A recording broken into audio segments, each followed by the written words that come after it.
नमस्कार बच्चों। आज हम मानव भूगोल के पेपर के अंतर्गत मानव भूगोल की परिभाषा के बारे में जानेंगे। पर मानव भूगोल की परिभाषा जानने से पहले हमें ये जान लेना आवश्यक है कि भूगोल की विषय वस्तु क्या है। आखिर भूगोल में किन चीज़ों का, किन विषय वस्तुओं का अध्ययन किया जाना चाहिए। क्या भूगोल में पृथ्वी के भौगोलिक स्वरूप का ही अध्ययन किया जाना चाहिए, या क्या पर्यावरण, जलवायु का अध्ययन, या मनुष्य और प्रकृति के बीच के अंतर संबंधों का अध्ययन, या पृथ्वी पर विचरण करने वाले मनुष्य का अध्ययन किया जाना चाहिए। देखा जाए तो भूगोल की विषय वस्तु के अंतर्गत इन सभी बातों का अध्ययन करना आवश्यक है, क्योंकि भूगोल केवल पृथ्वी के भौगोलिक स्वरूप, जलमंडल, वायुमंडल और पर्यावरणीय दशाओं से ही निर्मित नहीं है, बल्कि भूगोल का पृथ्वी पर विचरण करने वाले मनुष्य से भी घनिष्ठ संबंध है। इसी कारण भूगोल में अन्य कई शाखाएं जो मानव सामाजिक, आर्थिक, सांस्कृतिक, राजनीतिक परिवेश से संबंधित थी, उनका उद्भव हुआ। मानव भूगोल की परिभाषा के अंतर्गत हमें ये जान लेना चाहिए कि भूगोल में कई द्वैतवाद रहे हैं। भूगोल में किन विषय वस्तुओं का महत्व होना चाहिए, उसके अंतर्गत भौतिक भूगोल व मानव भूगोल का द्वैतवाद रहा। शुरुआती दौर में ये माना जाता था कि भूगोल में पृथ्वी के भौतिक स्वरूप का अध्ययन ही सबसे आवश्यक है और मानव का अध्ययन इतना ज़रूरी नहीं है, क्योंकि पृथ्वी ही सर्वशक्तिमान मानी जाती थी। पृथ्वी के जलवायु, पर्यावरणीय दशाओं के अनुरूप ही, प्राकृतिक नियमों के अनुरूप ही मनुष्य और बाकी जीवों की नियति का निर्धारण माना जाता था। या पृथ्वी इतनी, या पर्यावरण, प्रकृति इतनी शक्तिशाली थी, उसका मानव पर इतना ज़्यादा प्रभाव था कि भौतिक भूगोल का अध्ययन, भौगोलिक स्वरूप का अध्ययन उसकी समग्रता में करना आवश्यक था। लेकिन जैसे जैसे मानव ने अपने सांस्कृतिक, बौद्धिक, वैज्ञानिक कौशल के आधार पर पृथ्वी में बदलाव लाना शुरू किया, प्रकृति में बदलाव लाना शुरू किया, अपने आवश्यकताओं के अनुरूप नई नई जगहों की खोज हुई, अपने आवश्यकताओं के अनुरूप उन्होंने पूर्व में जो मनुष्य के रहने लायक जगह नहीं थी, वहाँ पर भी मनुष्य ने अपने लिए स्थायी निवास बनाए, वहाँ रहना प्रारंभ किया। तो उस बदलाव के ध्यान में रखते हुए मनुष्य केंद्रित क्रियाओं, उसके सामाजिक, राजनीतिक, आर्थिक परिवेश का अध्ययन भी आवश्यक हो गया और मानव भूगोल की शाखा का उद्भव हुआ। भूगोल में एक द्वैतवाद और है, सामान्य भूगोल व विशेष भूगोल के बीच का। सामान्य भूगोल के अंतर्गत हम पृथ्वी पर विभिन्न घटकों, कारकों के वितरण का, उनके स्वरूप का, उनके अंतर्क्रियाओं का अध्ययन करते हैं और सामान्य नियमों का, सामान्य लॉज का एक प्रतिपादन होता है। लेकिन उन सामान्य नियमों, उन सामान्य लॉज का धरातल पर वास्तव में विश्लेषण, व्याख्या क्षेत्र भूगोल या विशेष भूगोल के अंतर्गत की जाती है। एक क्षेत्र दूसरे क्षेत्र से किस तरीके से अलग है, उसकी पहचान अलग क्यों है, उसकी अलग पहचान देने में उसके भौतिक स्वरूप, उसके जलवायु, उसकी वनस्पति, उसके वहाँ रहने वाले मनुष्य की सांस्कृतिक विरासत का योगदान है, या किस कारण से उसका अलग पहचान हुई है, क्यों एक क्षेत्र दूसरे क्षेत्र से अलग हैं, उसका अध्ययन क्षेत्रीय भूगोल में किया जाता है। आगे हम पढ़ें तो भूगोल में जो भौगोलिक चिंतन है, भौगोलिक चिंतन के अंतर्गत दो स्कूलें प्रमुखतः रही हैं। जर्मन स्कूल के अंतर्गत कार्ल रिटर, हम्बोल्ट करके बहुत बड़े विद्वान रहे हैं। उसके बाद में फ्रेडरिक रेटजेल करके जो विद्वान थे, इन्होंने एक पुस्तक लिखी जिसका नाम था एंथ्रोपोजियोग्राफी।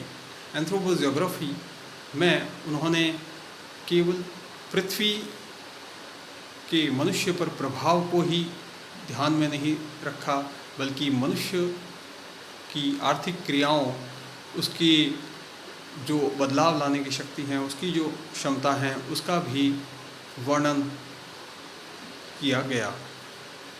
लेकिन फिर भी उनका दृष्टिकोण पृथ्वी और प्रकृति को महत्व ज़्यादा देने का था। प्रकृति को ज़्यादा महत्व दिया जाता था क्योंकि उस समय का परिप्रेक्ष्य के अनुरूप प्रकृति को सर्वशक्तिमान माना जाता था।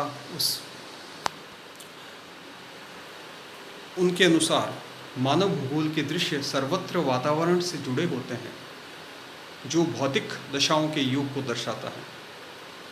तो फ्रेडरिक रेटजेल ने मानव भूगोल को परिभाषित करते हुए कहा है कि मानव भूगोल के जो भूदृश्य हैं, जो विषय वस्तु हैं, वो सर्वत्र वातावरण से जुड़े होते हैं, जो भौतिक दशाओं के योग को दर्शाता है।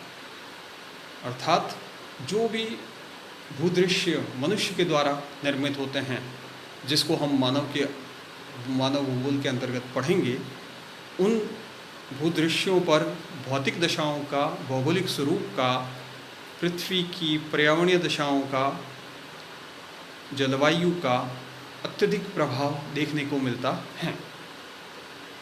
और ये परिभाषा ये दर्शाती है कि मानव भूगोल की विषय वस्तु भी प्राकृतिक भूगोल या भौतिक भूगोल द्वारा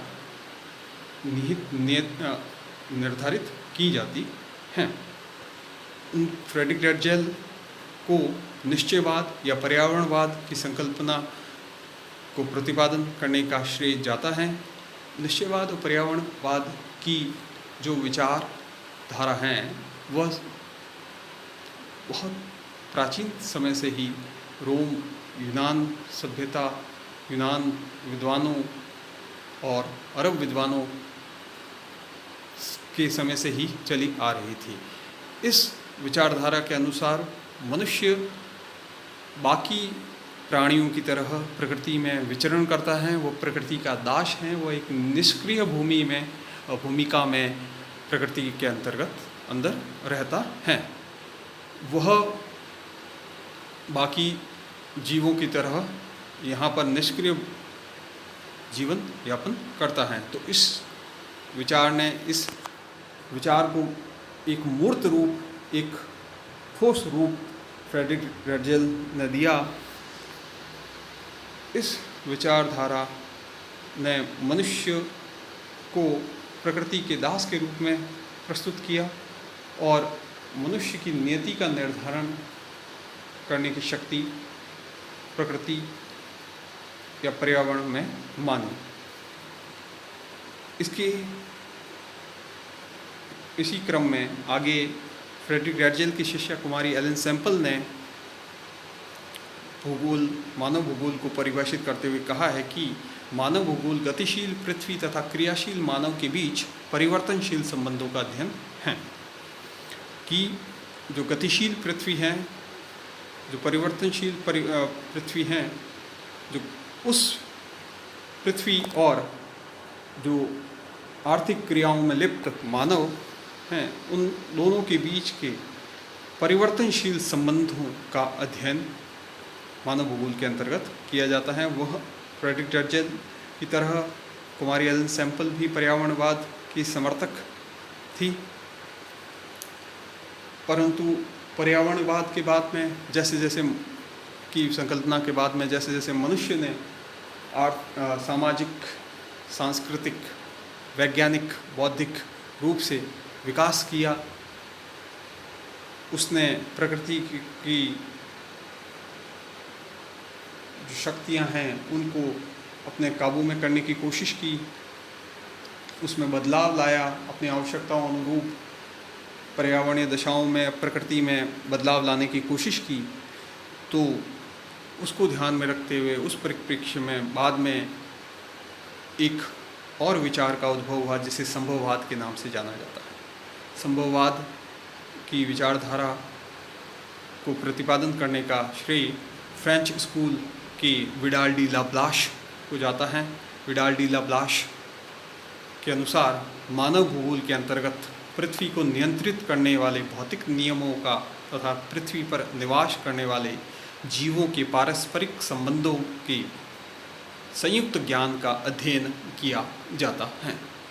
विडाल डी लाप्लाश ये मानते थे कि मनुष्य प्रकृति का दास नहीं है और न ही मनुष्य बाकी जीवों की तरह प्रकृति में एक निष्क्रिय भूमिका में जीवन यापन करता है और प्रकृति मनुष्य की नियति का निर्धारण नहीं कर सकती है।